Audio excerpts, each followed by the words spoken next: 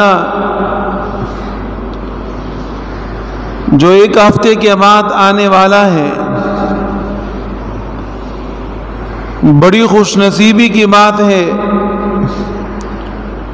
کہ اللہ رب العزت کسی کو اپنی زندگی میں رمضان مبارک کا مہینہ عطا فرمائے، برکات اور رحمتوں کے سمیٹنے والا مہینہ رمضان المبارک کا مہینہ ہے۔ رمضان المبارک کے مہینے میں جہاں بہت ساری اچھائیاں ہوتی ہیں، بہت سارے اچھے کام ہوتے ہیں اور بہت سارے اللہ پاک کے احکامات ادا ہوتے ہیں، تو اس مہینے میں لوگوں نے یہ ایک ترتیب بھی رکھی ہوتی ہے کہ اس مہینے میں ہم نے زکوٰۃ ادا کرنا ہے۔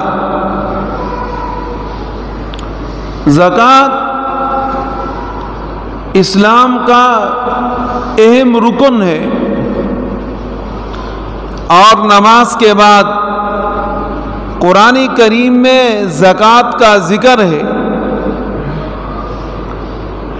لیکن زکوٰۃ کا تعلق رمضان مبارک کے مہینے کے ساتھ نہیں ہے۔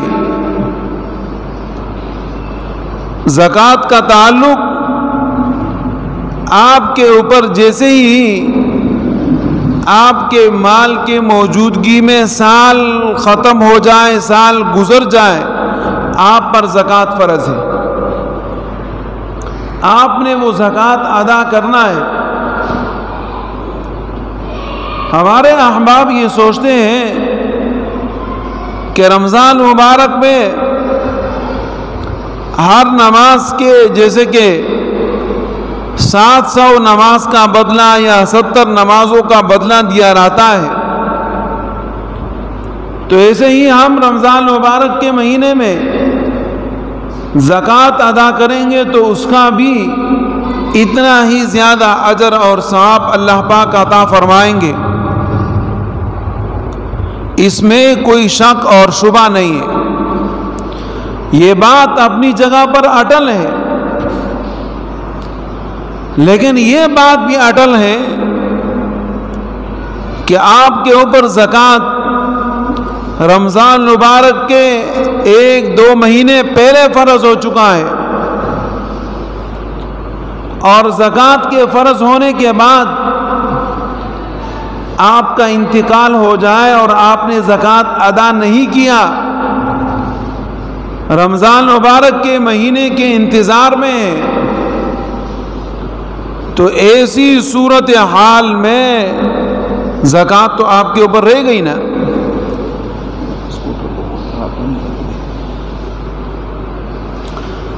اس چیز سے اپنے آپ کو بچانے کی ضرورت ہے اور ڈرنا چاہیے کہ میں زکوٰۃ ادا نہ کروں اور میں مر جاؤں، اور ظاہر ہے کہ وقت اور مدت تو پوری ہو گئی، تو اس بات کا اہتمام کرنا ہر آدمی کی ذمہ داری ہے۔ ہاں، اگر آپ کا زکوٰۃ رمضان مبارک کے مہینے ہی میں پورا ہو جاتا ہے، سال پورا ہو جاتا ہے، اور آپ کے اوپر فرضیت رمضان مبارک کے مہینے میں ہوتی ہے، تو پھر تو آپ یقیناً رمضان مبارک کے مہینے میں زکوٰۃ ادا کرے۔ اور اس سے بھی ایک اچھی بات کہ آپ کو رمضان مبارک کے مہینے سے بہت پیار ہے، تو آپ رمضان مبارک کے مہینے میں اپنا زکوٰۃ اس صورت میں ادا کرے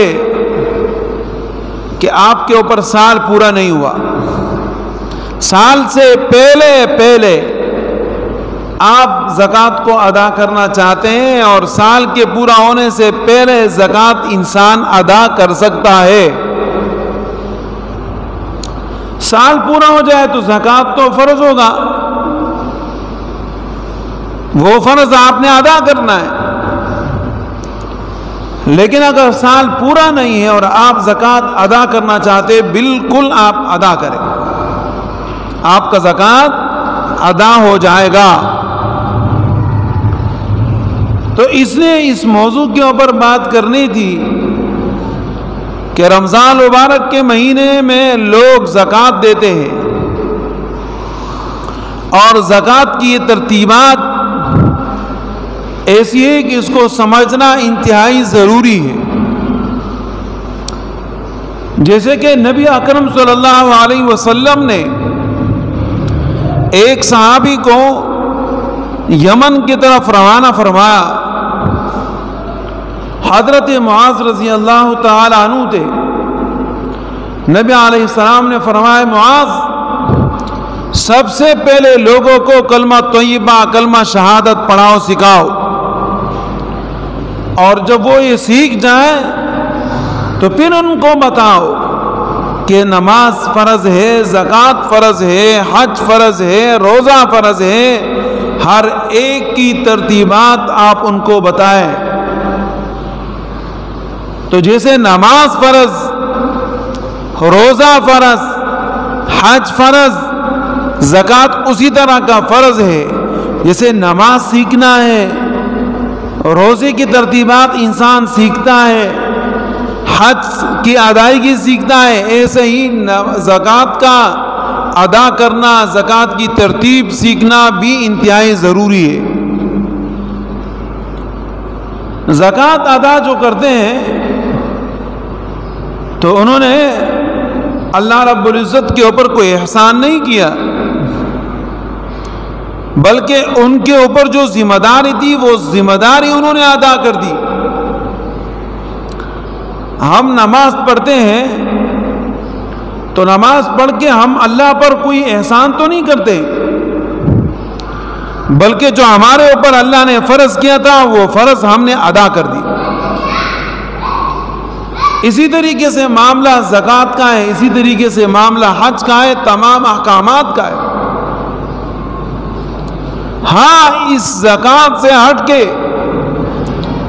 اگر کوئی آدمی خیرات دیتا ہے، صدقات ادا کرتا ہے، صدقات نافلہ ادا کرتا ہے، اب وہ ایسی چیزیں ہیں کہ اس کے اوپر فرض نہیں تھی لیکن اس نے ادا کر دی، تو یقیناً یہ اس آدمی کی بہت بڑی قربانی ہے اور وہ ادا کرنا چاہیے. اللہ رب العزت کا ارشاد ہے زکوٰۃ کے متعلق، اقیموا الصلاۃ وآتوا الزکاۃ، نماز قائم کرے، زکوٰۃ ادا کریں. نماز اور زکوٰۃ دونوں کا ایک ساتھ ذکر ہے. نماز ادا کرے، زکوٰۃ ادا کرے. نماز خالصتاً جسمانی عبادت اور زکوٰۃ خالصتاً مالی عبادت ہے. ہمارے ساتھ دونوں چیزیں لگی ہوئی، جسم تو ہے ہی ہمارا، اور جسم کے ساتھ جسم کے اوپر لگنے کے لیے مال بھی ہوتا ہے. تو جیسے ہم نے اپنے جسم کی قربانی دینی ہے، نماز پڑھنی ہے، روزہ رکھنا ہے، حج ادا کرنا ہے، کسی مصیبت زدہ کی تکلیف کو دور کرنا ہے، کسی بیمار کی بیمار پرسی کرنی ہے، یہ ہمارے جسمانی اعمال، جسمانی ضروریات. ایسے ہی ہمارے مالی ذمہ داری بھی ہے، وہ یہ کہ ہمارے پاس مال ہے اس کی بھی ہم قربانی دیں، اللہ کے راستے میں دے دیں. نبی اکرم صلی اللہ علیہ وسلم کا ارشاد مبارکہ ہے جس کے اوپر اللہ پاک نے زکوٰۃ فرض کیا اور وہ زکوٰۃ ادا نہیں کرتا، یہی زکوٰۃ کا مال قیامت کے دن گنجے سام کی شکل اور صورت میں بن کے اس کے گلے میں لپیٹ کر اس کو ڈستا رہے گا، اور ساتھ ساتھ یہی سانپ اس کو کہے گا انا مالکا انا کنزکا، میں ہوں تیرا مال، میں ہوں تیرا خزانہ، میں تیرا وہ مال خزانہ جو دنیا کے اندر تو جمع کیا کرتا تھا، وہ میں ہوں۔ آپ کا مال آپ کو اب کاٹ رہا ہے، آپ کا خزانہ اب آپ کے خلاف استعمال ہو رہا ہے، اور دور جانے کی ضرورت نہیں، قیامت تو آئے گی، آپ مریں گے، قیامت آئے گی، آپ کا مال گنجا صاحب بنے گا، وہ تو ہوگا۔ لیکن جن کے پاس اس دنیا کے اندر مال ہے، اللہ نے زندگی دی اور وہ زکوٰۃ ادا نہیں کرتے، جا کے ان کا حال پوچھو۔ دنیا میں آخرت کا گنجا سام چھوڑو، دنیا کے اندر بالوں والے سانپ ان کے اوپر پڑے ہوئے اور وہ ان کو کاٹتے رہتے، کبھی ایک مصیبت، کبھی ایک پریشانی، کبھی ایک غم، کبھی کیا کبھی کیا۔ یہ کیا؟ یہ وہ چیز ہے کہ جو اللہ نے ان کے اوپر فرض کیا اور یہ لوگ ادا نہیں کر رہے۔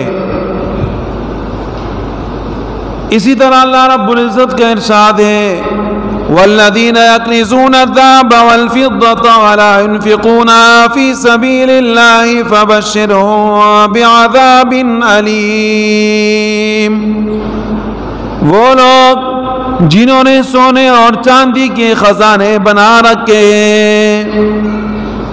ولا ينفقونها في سبيل الله، اور خرچ نہیں کرتے اللہ کے راستے میں، فبشرهم بعذاب علیم، ان کو دردناک عذاب کی سزا سنا دیجئے۔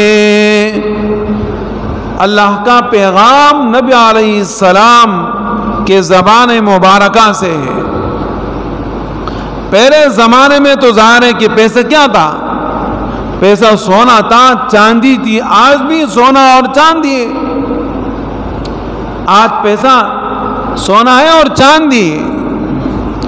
یہ جو ہمارے پاس نوٹ پڑے ہوتے ہیں 100 روپیہ کا، 500 کا، 1000 کا، 5000 کا، جو ہم نے کاغذوں کے ڈھیر بنائے، یہ پیسے تھوڑی ہے۔ پیسہ تو اصل میں سونا اور چاندی ہے۔ یہ جو ہمارے پاس رکھا ہوتا ہے یہ پیسے کا بدل ہے۔ آپ دیکھیں کسی بھی نوٹ کے اوپر لکھا ہوتا ہے کہ آپ کو زر ضمانت کے مبادلے میں ادا کیا گیا ہے، یعنی یہ 100 روپیہ پیسہ تھوڑی ہے۔ اس 100 روپے کا سونا یا چاندی تمہارا اسٹیٹ بینک میں پڑا ہے، تمہارے پاس 5000 روپے اس کے اوپر بھی لکھا ہے، یہ آپ کو بطور ضمانت کیا ادا کیا گیا ہے۔ آپ جب چاہیں اپنا سونا لینا چاہیں آپ کو سونا ملے گا، یہ ہے پیسہ۔ اور اس زمانے میں یہ تبدیلی تو نہیں تھی کہ سونا اسٹیٹ بینک میں پڑا ہے اور لوگوں کے پاس نوٹیں ہیں، نہیں، وہاں اس وقت تو سونے اور چاندی کے روپیہ ہوتے تھے جن کو اشرفیہ کہا جاتا ہے، درہم کہا جاتا ہے، دینار کہا جاتا ہے۔ آج درہم بھی کاغذ کی شکل میں، دینار بھی کاغذ کی شکل میں، ڈالر بھی کاغذ کی شکل میں، جبکہ حقیقت میں یہ تو کیا ہے؟ سونا ہے اور چاندی ہے۔ اسی پیسوں پہ آپ جائیں، سونا لینا چاہیں سونا لے لو، پیسہ سونا ہے، چاندی۔ تو اگر کسی آدمی نے سونا اور چاندی کا ڈھیر اپنے پاس جمع کر کے رکھا ہے اور اللہ کے راستے میں خرچ نہیں کرتا، تو اللہ کی طرف سے اس کے لیے دردناک عذاب ہے۔ دردناک عذاب بہت سارے ہوتے، ایک وہ ہوتا ہے کہ جناب دے کے ختم ہو رہا ہے، ایک وہ عذاب ہوتا ہے کہ جس کو اس طریقے سے دیا جاتا ہے کہ آدمی مرنے سے پہلے پہلے تکلیف ہی تکلیف محسوس کرتا رہے، کبھی گردن جناب بروڑ دی چھوڑ دیا، کبھی کان کو نکالا، کبھی کان سے کاٹا، کبھی انگلی کاٹی، اور کبھی جناب بال نوچے، کبھی ناخن نکالے۔ یہ کیا ہے؟ یہ وہ دردناک عذاب ہے۔ تو ایسا دردناک عذاب ان لوگوں کے لیے کہ جو زکوٰۃ ادا نہیں کرتے.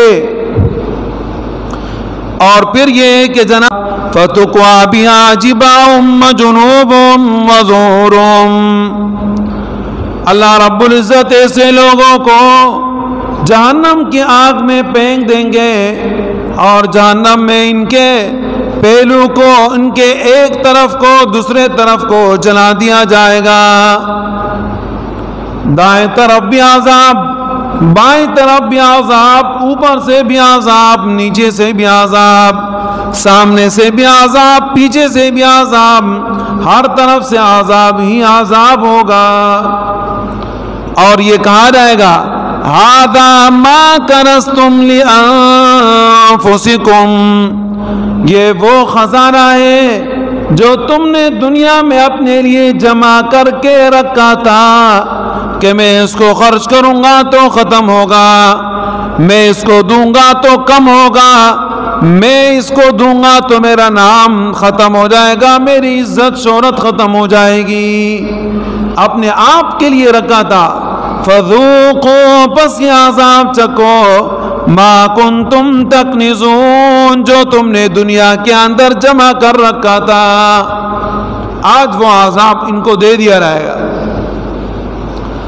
نبی علیہ السلام نے یمن کی طرف حضرت معاذ رضی اللہ تعالی عنہ کو جب بھیجا تو فرمایا کہ معاذ یمن میں جا کے لوگوں سے زکوٰۃ وصول کرنا. کون سے لوگوں سے؟ مالداروں سے. تو زکوٰۃ مالداروں کے اوپر واجب ہے، لازم ہے، فرض ہے. مالداروں سے زکوٰۃ وصول کرو اور غربا کے اوپر خرچ کرو. ایسا نہیں ہے کہ جناب زکوٰۃ وصول کرو اپنے پاس جمع کر رکھو، زکوٰۃ وصول کیا اپنے پاس رکھ دیا، بھائی یہ پورے سال کا راشن ہے. ارے بھائی یہ کون سا طریقہ ہے؟ زکوٰۃ وصول کرتے وہاں سے وصول کیا، وہاں سے وصول کیا، وہاں سے وصول کیا، سارا زکوٰۃ کا ڈھیر مال اپنے پاس جمع کر رکھا ہے. یار بھائی آپ کے اوپر زکوٰۃ بھی واجب ہے. ابھی آپ نے اتنا زکوٰۃ کا مال جمع کیا ہے، آپ کے پاس 7.5 تولہ سونا یا 52.5 تولہ چاندی کے اعتبار سے پیسہ نہیں ہے تو ظاہر ہے کہ آپ زکوٰۃ کے مستحق ہیں. آپ کے پاس اس دور کے اعتبار سے 50,000 روپیہ نہیں ہے، آپ زکوٰۃ کے مستحق ہیں. آپ نے زکوٰۃ لے لیا. اب آپ کو جب کوئی آدمی 50,000 روپے دے دیتا ہے تو سمجھے کہ آپ 50,000 روپے کے تو مالک بن گئے. لیکن یہ کیا حرص اس کو لگا ہوتا ہے، عادت لگی ہوتی ہے. ایک سے کہتا ہے بھائی زکوٰۃ کا مال مجھے دینا، وہ بھی لے کے اپنے پاس رکھتا ہے. بھائی یہ دیکھو 50 سے آگے بڑھ رہا ہے. دوسرے سے راشن لے لیا، تیسرے سے راشن لے لیا، چوتھے سے لے لیا، لے کے جمع کر رہے.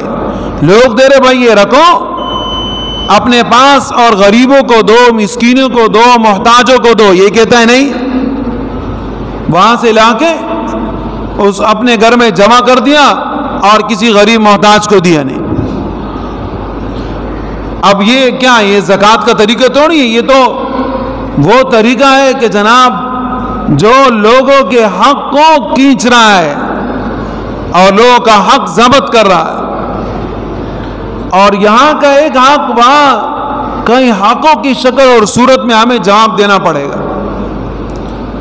تو کسی کے اوپر زکوٰۃ واجب ہے، نبی علیہ السلام نے فرمایا اس سے زکوٰۃ لو اور لے کے جمع مت کرو کہ جناب ہم نے اس کو خزانے میں رکھنا ہے، کل کام آئے گا، پرسوں کام آئے گا، ترسوں کام آئے گا، یہ ہوگا، وہ ہوگا، فلاں ہوگا، ڈھیلا ہوگا. نہیں، لے کے اس کو غربا کے اوپر خرچ کر دو. جو غریب لوگ ہیں جن کے پاس انتظام نہیں، ان کے اوپر فوراً خرچ کر دو. ایسا نہیں ہے کہ جناب آپ نے زکوٰۃ لے لیا اور غربا کے بجائے اپنے یار دوست، یہ میرا رشتہ دار ہے، یہ میرے خاندان والا ہے، یہ مستحق ہے. اپنے خاندان والا اس کو مستحق نظر آتا ہے، اپنا چچا زاد پھپھی زاد اس کو مستحق نظر آتا ہے، اور اپنے خاندان سے ہٹ کے اگر کوئی آدمی ہے تو وہ اس کو چرلٹ کافر نظر آتا ہے، کہتے اس کے اوپر زکوٰۃ تھوڑی ہوتے، یہ وہاں سے لیتے وہاں سے لیتے وہاں سے لیتے وہاں سے، بھائی جان سے بھی وہ لے، بیچارہ مجبور ہے، چاہیے کہ آپ دو اس کو۔ لوگ کہتے ہیں بھائی فلاں آدمی کام کرتا ہے اس کو زکوٰۃ مت دو، بھائی جو کام کرتے ہیں زکوٰۃ اس کو دو، جو کام نہیں کرتے اس کو تو سرے سے زکوٰۃ نہیں دو۔ کیوں کام نہیں کرتے؟ کرے نا۔ جو آدمی محنت کرتا ہے، مزدوری کرتا ہے، بھاگ دوڑ کرتا ہے، بیچارے کا خرچہ پورا نہیں ہوتا، اس کو زکوٰۃ دو، اپنی کوشش کر رہا ہے۔ اور جو گھروں میں بیٹھے ہوئے کام نہیں کر رہے اس کو کیوں زکوٰۃ دے؟ بھائی کرے نا اپنا کام، کیوں نہیں کرتے؟ گھروں میں بیٹھے، بچے بیٹھے، وہ بیٹا ہے، قریب اور اقارب اور عزیز رشتہ دار سب بیٹھے ہیں، بھائی کام نہیں کر رہے، زکوٰۃ کے مستحق ہمارے ساتھ یہ مسئلہ ہے، زکوٰۃ کے مستحق ہے، بھائی جاؤ کام کرو اور زکوٰۃ کے مستحق ہونے سے اپنے آپ کو نکالو۔ ہاں بھائی یہ کیا، یہ غریب ہے، 4 مہینے کے لیے جا رہا ہے، اس کے لیے پیسوں کا انتظام کرو، اس کے لیے 4 مہینے کے پیسوں کا انتظام کر لیا جاتا ہے، لوگ دیتے ہیں، بیچارہ جا کے 4 مہینے میں صحیح ہو جائے گا، واپس آ رہے گا، دین کا کام کرے گا، تو ظاہر ہے کہ تبلیغ میں کیا ہے، اپنا جان لگے، اپنا مال لگے، اپنا وقت لگے، آدمی بن جاتا ہے۔ یہاں اپنی جان نہیں لگتی، جان لگ جاتی ہے، مال اپنا نہیں کسی اور کا ہے، اس کو کیا درد ہے، وہ کہاں سے صحیح ہوتے، یہاں آ کے پھر وہی تماشے کرنا شروع کر دیتا۔